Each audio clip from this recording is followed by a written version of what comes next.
Hi, everybody. Before we get started on this video, I just want to let you know that for the second time, Bo and I have been trying to connect, and we were able to connect this time, and his video is there through most of the conversation, but not all of it. So just a little heads up, he's up in the Northwest and has a very weak internet connection, and it's snowing. So we did the best we could until we can get together in the same room again, but some absolutely fascinating information. So just a little heads up. The last time Sunbo and I spoke, we talked about the first time he met with Sasquatch and the original messages that came through. If you haven't seen that interview already, I would suggest you do that, because this conversation is going to be built on that one, and it's really intriguing, but it's good to have a little foundation. Sunbo, so good to have you back again. Well, thank you very much for inviting me again. It's a great pleasure to be your guest. It's, you know, we tried to do this a week ago and nothing was working. It just kept going down. And I feel like all of the technology gods are with us today. And so we'll go as best we can on this. But you know what? It gave us each a chance to think about the conversation a little bit and some other areas we could go in. And so it was one of those kind of blessed things that you just don't plan for. Yeah, for sure. The timing is perfect. And it allowed me to launch my website, which is also a new good news. Oh, that's wonderful. Well, listen, we're going to go for it here, and I'm very intrigued with this next bit of information, because I do talk at various conferences and in workshops on a story that I'm aware of regarding the origins of the human species, and a lot of similar information starts dovetailing in through the messages from Sasquatch. And I just find the notion of how we all came to be and how the earth came to be and all the species absolutely fascinating.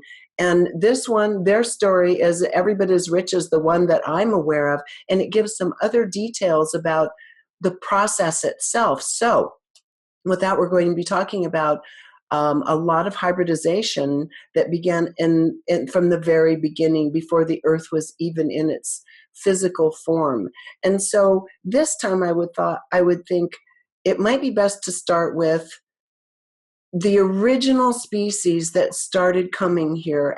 The great creator minds created all of this, right? I mean, the star elders, as you call them. How do they express themselves in terms of their intention in creating Earth itself? Yeah, it's the transmission of life and consciousness throughout the cosmos, from world to world. And some of the most evolved, most ancient, most spiritually elevated beings take part in this process, which is part of Dharma, of the healing virtue purpose of existence. So life is being carried through different DNA codes, and as well as consciousness that is being included in those DNA codes. So one way to go around and develop a galaxy, bring these first elementary life forms that can, like blue-green algae, for instance, or some bacteria that help to create an atmosphere and solidify the Earth crust. And it goes with millions of years to an evolution where intelligent consciousness can be incarnated in different species, depending on what genetic stock is available at that era. As they spoke to you about this, one of the things was they went through the process itself. As the earth was in its gaseous stages, at first it's a thought form. It's a creation, a mental creation, so to speak, a desired outcome.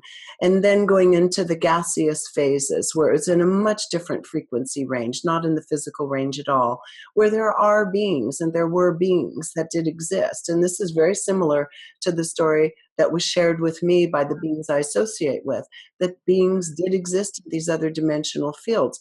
We also have interplanetary species, we have interdimensional species, all coming for their own various purpose, and initially for a higher, more conscious purpose. So let's talk about the kind of consciousness and beings that were present during the phase when Earth was still in its gaseous state, just beginning to draw the elements together through the winds and vibrations and through gravitational forces.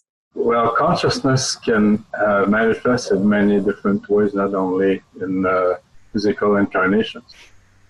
So there are beings that are not incarnated, that are non-physical, and that are can be as even sometimes more influential than incarnated beings in the universe. Like if we look at the galaxy clusters and the big nebulas that draw pictures of beings.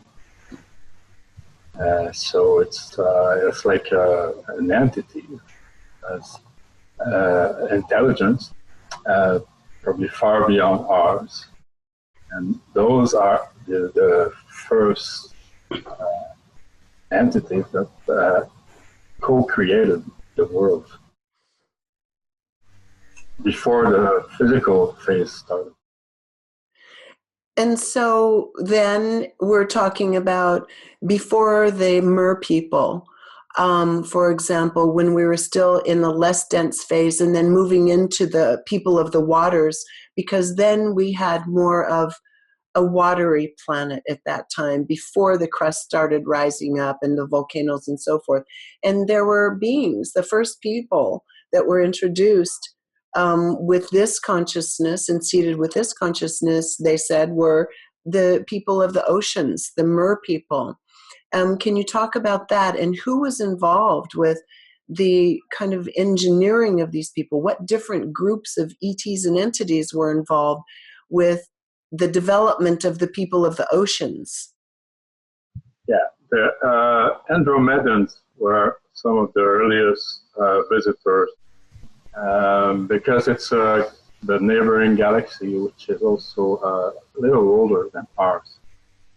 So there are some more ancient, advanced civilizations there. And they came on a young Earth that was barely taking shape and implanted life. There is this theory that is gaining ground in the scientific community that is panspermia, the spreading of life and genetics, DNA, through the cosmos from world to world. It is often thought it happens with meteorites or comets, that DNA had to come from somewhere. There is also this part of intelligent beings that intervene, that contribute to the development of worlds and bring these spores and all kind of life forms to start ecosystems. And they also implant conscious beings. In the first phase of creation of the Earth, where the water was the main environment, it was the longest phase. It lasted very long. And there was an immense diversity of water beings. And some of them had star seeds. They carried intelligent consciousness. It was that time when the first beings on Earth, were in the process of deciding for the future evolution. So that first phase of creation, many beings were deciding for the whole process of evolution of our planet, whether we would be a very dense physical planet with beings mostly incarnated, or a higher dimensional planet with astral beings in a non-physical body. And that's when it's split into physical entities, and the ones who remain in their non-physical bodies are the ones we call the elementals. Mm-hmm. Elementals, yes. Okay. And they work very closely with all the species on the planets, including the plant species and us as well, right? Yeah, their mission has always been to help develop the ecosystems and the biodiversity. We can say like bees and butterflies do, but they do it when they're intelligent, and they are also interdimensional. Can manifest in the physical, but can shift into another world. Also, they told you that many of our plant species, even as once we move, away from the water and the land starts developing, that even the plant species, not just the animal species, many were the DNA for this was brought from other planets as well. And so, at this point, before we continue this part of the conversation, why did so many different species choose to come here and seed this planet with either their own consciousness or their own DNA? The process used by the star elders to help the evolution, to favor the evolution of the planet, as well on the genetic, physical level, as on the spiritual consciousness, is they can observe and not interfere, but they can also introduce elements, even including stones, like certain programmed crystals that are planted along ley lines to help the energy, the electromagnetic field of the planet and the weather systems. So essentially, it speeds up somewhat the evolutionary process by assisting in the process. So then it comes down to right intention and ethics and all of these other traits in terms of which beings are doing this in the proper way, I would assume. Yeah, it all depends on the intention.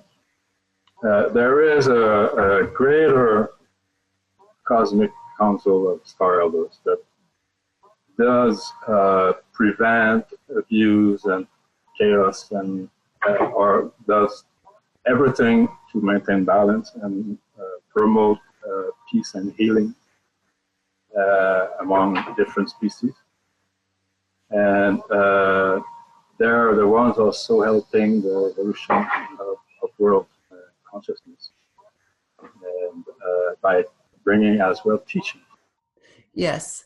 Yes. Okay. So now let's go back to the water people. You said there were there was a great variety of beings that had been developed, and I assume among them are the ones that still live today, which we'll talk about, the whales and the dolphins and others. But are the merpeople still living in the oceans today, but like Sasquatch, maybe hidden away?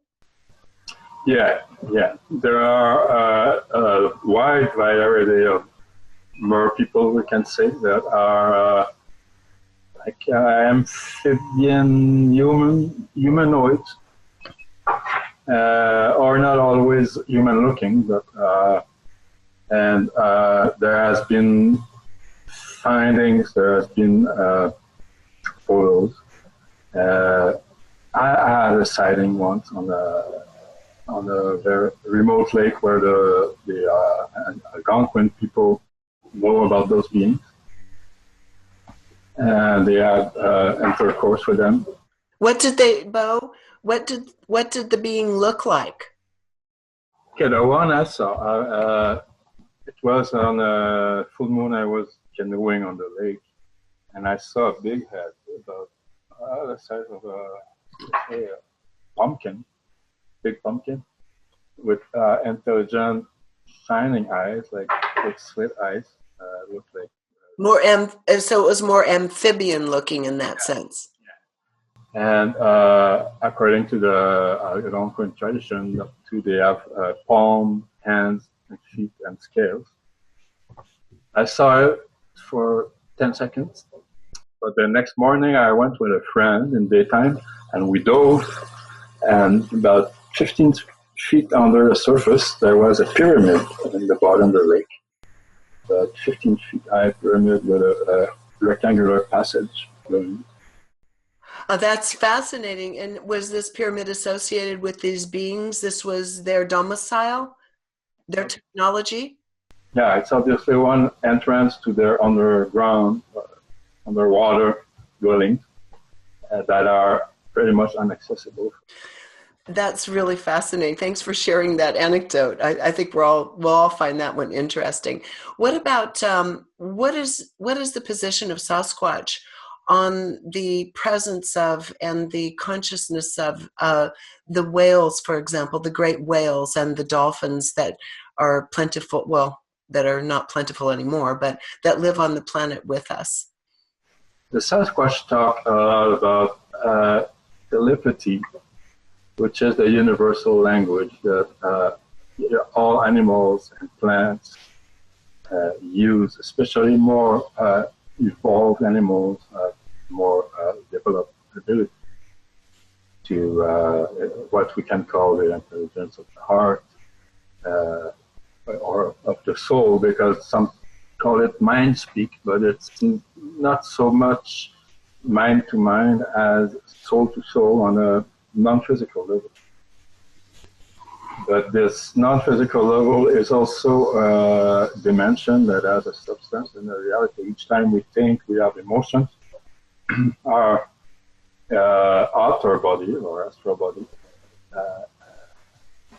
emanates some energy, some microparticles, outer particles that create thought forms that affect our aura and our people around. And the animals are very, very sensitive.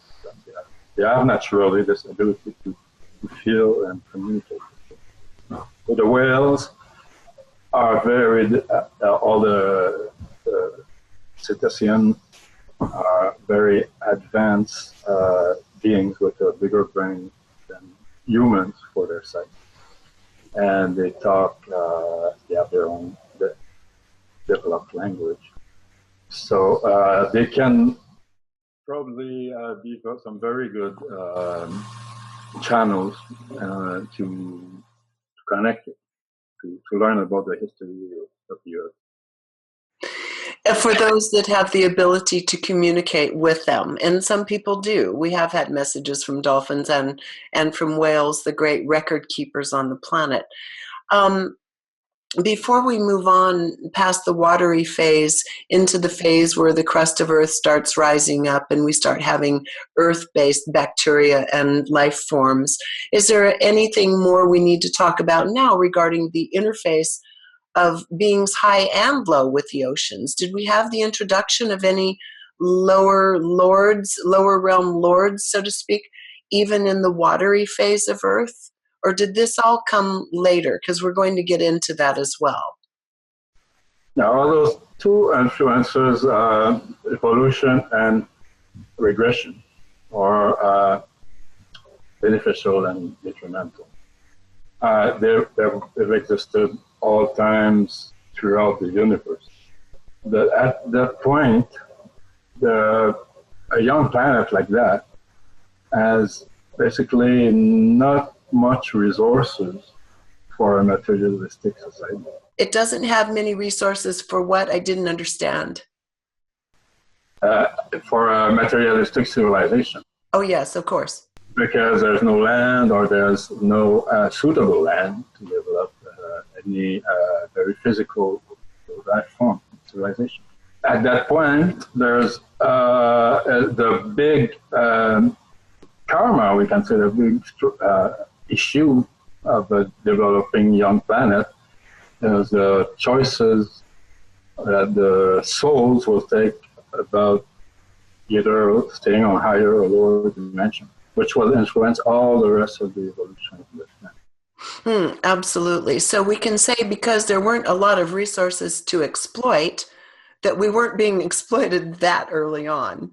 That you can say any exploitive forces that came to Earth, and it's always this dance of light and dark on this planet and elsewhere as well, weren't happening in the very, very early stages to the same degree. So let's go to the time when the land started rising through volcanic activity and so forth, and what that development looked like, and what spectrum of beings were coming and inserting their DNA and consciousness then. Yeah, when land appeared, it was also first forms of vegetation, like moss and mushrooms. And, Oh, like mushrooms. Okay. Yeah. Okay. help Fungus. soils for richer ecosystems.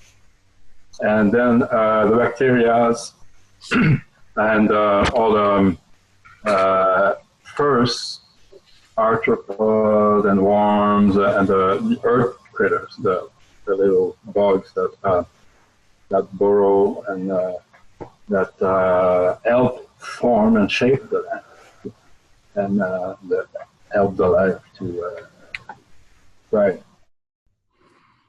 So those were our initial ones, and those just give sustenance to the soil itself so everything else can grow and thrive. And as we said a moment ago, other species came and also donated some of their plant species to this planet as well.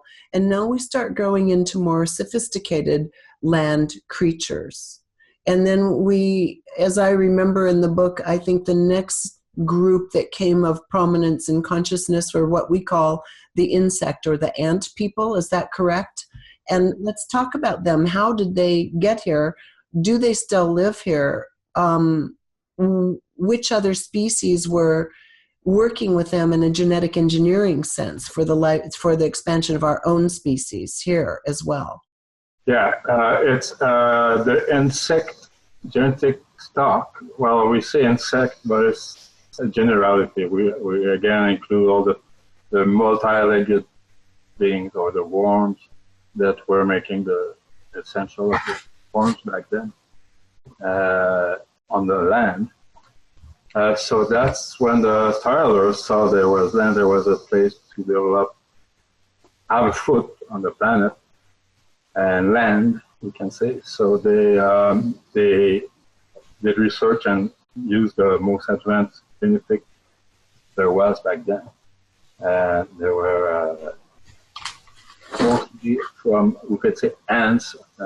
Horbees are among the most evolved insects because they have a very structured society and intelligent behaviors. They raise other insects and they grow some mushrooms.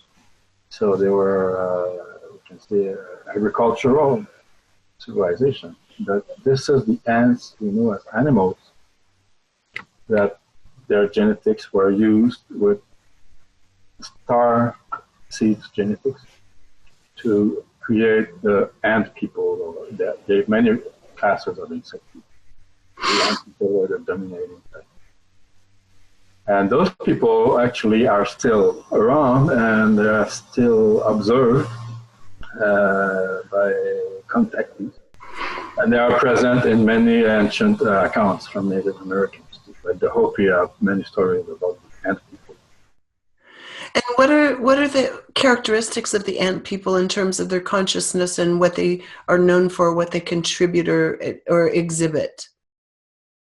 They have a bit of a hive mind. It is naturally in their genetics.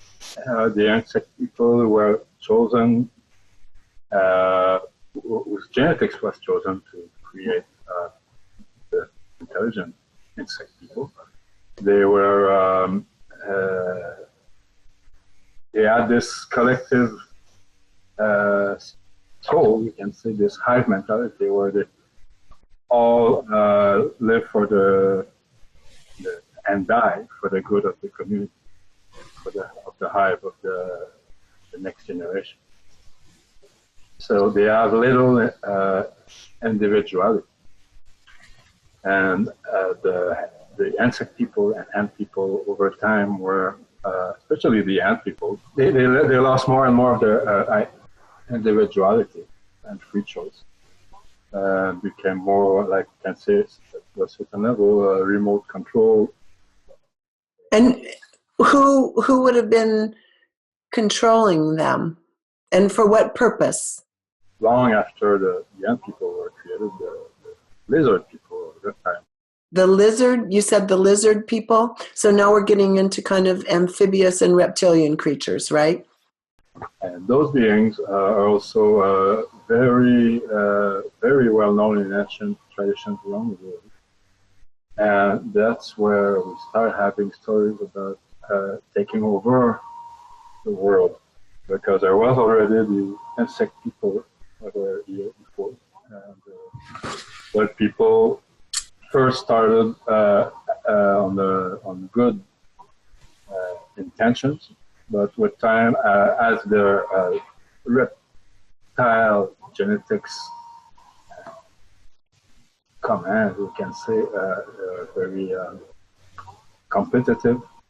So a lot of them went into domination. So now, is this where the story starts splitting off a little bit as the more complex creatures on the planet, including us, the human beings, and all the other iterations of us, including Sasquatch, they said prior to us,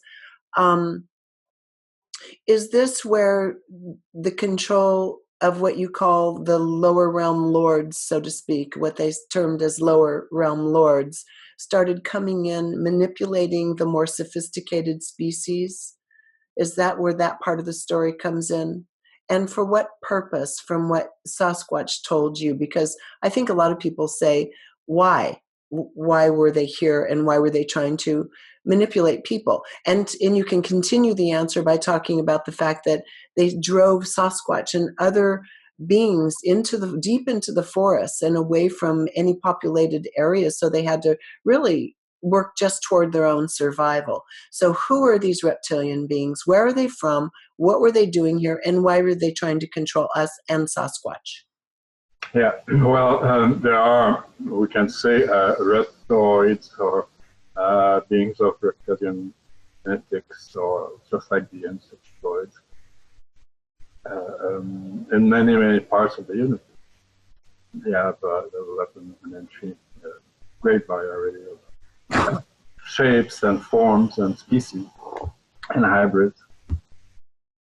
So what happened here on our planet is at some point there was this beginning of a competition over who was the most intelligent.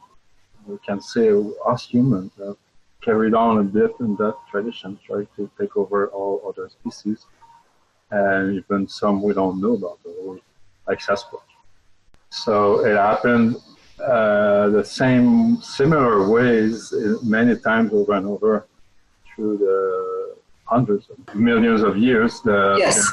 that have seen intelligent, advanced civilizations on this planet, some more advanced than ours, that they could travel on stars and were in contact with the star people. And of those beings, there were all kinds of genetic stocks, or hybrids forming them. And they could cohabit, like just now, like everywhere in the cosmos, there is a council where beings of all species can join into maintaining the balance and helping the world. So these beings seeded themselves throughout the universe, you're saying, but in this particular case, what was the agenda beyond the original competition on the planet of the beings we're speaking of, the reptilian beings? Because that continues today, right? Now, there is a lot of sayings and books and websites and movies about reptilians. Nowadays, it's a very popular common term in sci-fi. They're the most represented aliens in sci-fi. what happened is that at that level, the Earth had a lot of riches and resources, including in the underworld and the moon and all what surrounds it. So, but the greatest resource of all for beings who want power is intelligent souls. So they go around the world, and the best way to conquer a world is to conquer the souls of the people living there. So then they become like a slave species that will serve your agenda, and that has brought what we see in this modern world today. And we tend to think of this as a human issue, but Sasquatch is saying to you, this is not an exclusively human issue. It happens in other quadrants of the galaxy and throughout the universe, but also to their own species. Sasquatch themselves were also being utilized, preyed upon, whatever you want to call it, by the same reptilian species, as they explained to you. Is that correct? Of course, among all the Sasquatch there's ever been on this planet and elsewhere, there were all kinds of levels of consciousness and intentions. No race, no species is totally good or totally bad, just like no being. But the Sasquatch in general, on this planet, we can say, in the solar system, they have kept in harmony with the cosmic law. They have kept in contact with the star elders. They protect, they respect the environments they live in. They communicate with all living beings that are open to communicate. They have left a pristine planet after hundreds of millions of years to us, who have done quite a bad job. Is it because in part we have been, our consciousness has raised and lowered and raised and lowered. We've had extinction events. But is it in part also because of that exploitation by other species, of this species in particular? And if that is so, what is the great warning Sasquatch would have to humanity to reestablish our own sovereignty and our own unique soul intelligence so that we're no longer exploitable? Yeah, it is the way those powers that seek domination have used is to control the soul or mind control. So the way to free ourselves from their bondage is to free our minds first of all the programming and the conditioning that we have been put into fear, scarcity, conflicts, wars, racism, and whatever issues that have been created by humans and non-humans to slow down our evolution. So one step is to free ourselves from this control, to tap into our higher being, our eternal consciousness that we carry inside, that makes us our true self, and to reconnect with all the dimensions, because the materialistic mind frame traps us into this duality, division, scarcity, violence. That makes total sense, and that is a segue to what's going to become our third conversation, which I'm hoping we can sit together in the same room. We'll be in the same part of the world at that time, because we're going to go into the Sasquatch understandings of multidimensionality, in which I've interviewed many people on the subject, but they had a really interesting take that I had not heard before on some of the dimensions. So I find it absolutely fascinating, just as this whole notion of the various species coming and working with our planet as various life forms developed here. And most, again, I think it's important to note, most came with proper intention, especially in the early days. And it was later that this exploitation came in. And so maybe make one quick comment, because I know we have an unstable connection. about what happened during the time of Atlantis, because that starts taking us into more of our modern history, and then we'll pick that up later along with our multidimensional nature. Okay? Well, it's a very, very long story because it starts long before humanity. As we know, we can go around the planet and see remnants of gigantic pyramids, some that are lost under the ice, under the desert, and under the seas, underground, as well as a lot of underground passages all around the world that prove that there were those very advanced civilizations long before our human history started. So when we talk about Atlantis, if we want to refer to our human Atlantean civilization, we got to bring it to just a few million years. And it was a very high advanced civilization for most of its time, except by the end, again, the lower influence and the power and control hunger started to take over. You know, yes. Okay. So I'm going to make a little note. Pick up our conversation with ancient Atlantis, because I believe that many of the people who were present in ancient Atlantis have reincarnated at this time to start bringing back some of that knowledge before if you want to call anything the fall in consciousness, but it was also a manipulation. We didn't do it on our own. And so our charge is now to come out from under the influence and recapture some of that understanding of our multidimensionality and technology, beautiful technologies of the day. Is that fair to say? Yeah, totally. To use all the highest aspiration and gifts that we've been given, and also to connect with our higher allies, because there is on this planet, as elsewhere, a lot of high consciousness beings that want to help. Yes. Higher consciousness allies. Okay, I love it. Well, Sunbo, I want to thank you so much for hanging in there. We've had to stop and start a few times, and I know that your picture went missing, so I want to apologize to all of you watching for when you couldn't see Sunbo's face. I hope you could hear him well.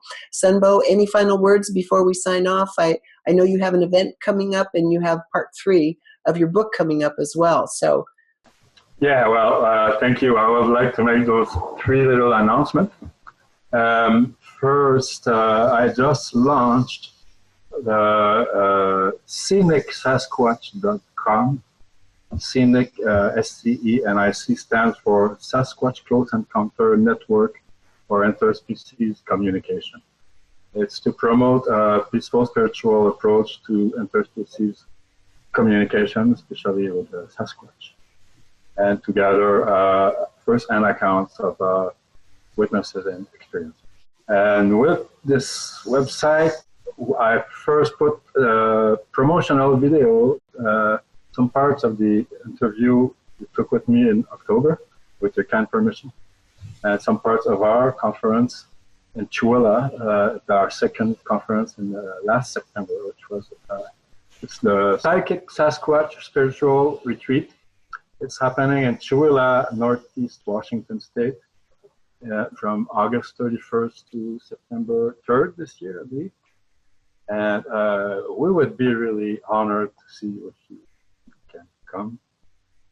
And the last news is worth mentioning is the Sasquatch Message to Humanity, Book 3, is all written now, and Kelly is working on the edition, and there's already a front page out, which is beautiful, and it's called Earth Ambassadors Cooperation.